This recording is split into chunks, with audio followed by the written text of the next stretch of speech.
Hello campers, woodsmen.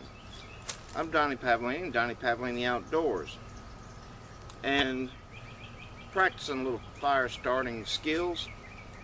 And today we're going to talk about getting the absolute most out of your ferrocerium rods. I discovered a factor when it comes to lighting fires with ferro rod, particularly in humid conditions, that absolutely makes a difference.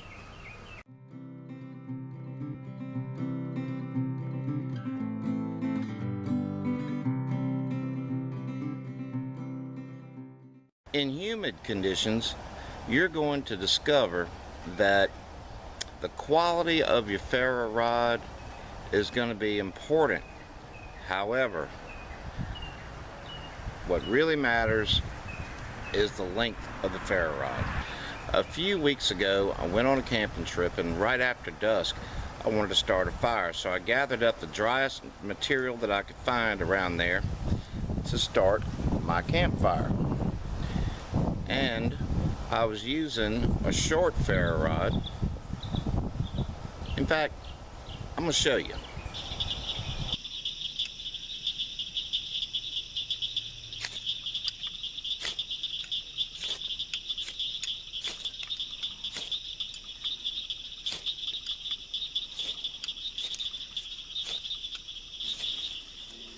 And damn spine for doing this kind of stuff. The ferro rod's kind of short too.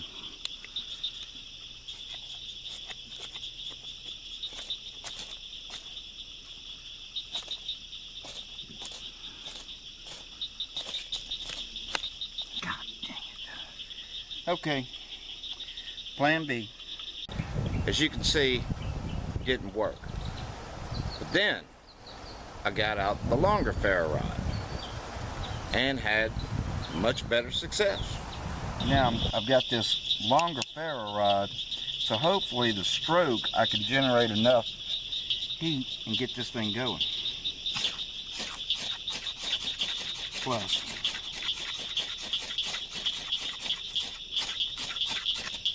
there it is. Now we're going to make a little pile of scrapings, some fat wood. Nice to have, but not always essential, but nice to have. What we're going to do is we're going to form two little piles. That's all we need. So now we have two distinct little piles. Now this is about as good as you can get as far as something that's easy to ignite other than a cotton ball, okay?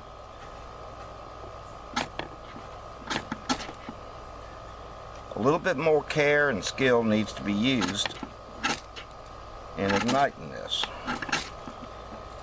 Okay, so we got it. Success. Awesome. Now, we're going to use this ferro rod. This ferro rod comes from Nathan 4071, and this by far is my favorite ferro rod that I own.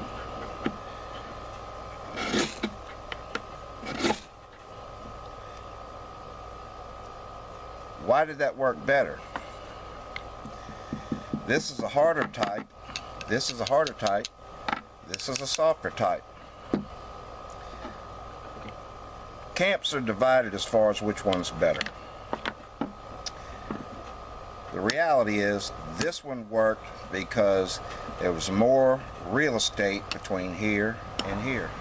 Which one's better? This one is better because it gives you two things. It gives you a higher concentration of sparks by the time it reaches the tinder, and you have more time. Time is a big deal with this. And control. With this, you have to be right there. I believe that this ferro rod is superior to this one because of control. You have lots more control. Have you ever seen people on YouTube where they're trying to strike something, they're way up here above something because they can't get their ferro rod in there without making a mess and knocking it all over the place. I've done it myself. Well, control's a big deal. And to maximize control, you're going to need link. It looks really awesome on YouTube whenever someone can hit that one spark and get the fire going. That can only be done with a really good setup of tinder that's ready for a spark at an instant. But in the real world, it doesn't always happen that way. In humid conditions, it's not going to happen that way. So, having a longer ferro rod gives you another advantage, and that is an immense concentration, a barrage of heat, a buildup of heat that can actually dry some of that tinder, dry some of the moisture out of that tinder to make it to where it's ignition receptive, like so.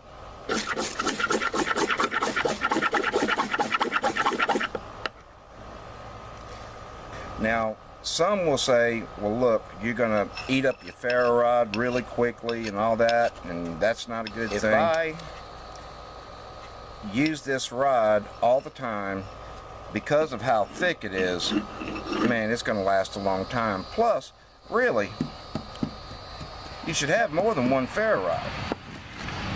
There's really no excuse for having just one method of starting fire whenever you go out in the woods, okay? Another huge point to consider is the striker. Make sure you have a quality striker. Part of the reason why I had such a time getting my fire lit was the spine of my knife wasn't very sharp. A sharp spine on a knife is essential for lighting fires with a ferrocerium rod. Make sure that you have one that's in good repair and ready to go at all times, because it's going to be miserable if you don't. I want to show you something that a friend of mine gave me. Jason with Parker Ridge gave me this absolutely stunning, sweet ferro rod made by none other than Mr. Scooty at the 2nd annual Southern Bushcraft Rendezvous.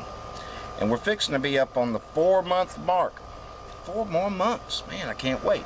Okay, to sum it up, what kind of ferro rod do you think is best? My strong opinion is it's going to be a ferro rod varying in length from 3 to 5 inches. That's going to give you that long stroke, which is going to give you a constant buildup of spark and heat to ignite your tinder. It's going to give you those few extra microseconds of time that's going to be necessary, and it will also enable you to rapid fire. It will help dry your tinder and ignite it. I have a friend that goes by the name of Mr. Nathan 4071 on YouTube. I'll leave a link below. And go to his channel, give him a sub, check out his store. He has a link on his channel, and he sells unbelievably great ferro rods. You'll love them. From Donnie Pavlini Outdoors to you and yours as always. Hey, practice your fire making skills. We'll see you in the woods. Take care.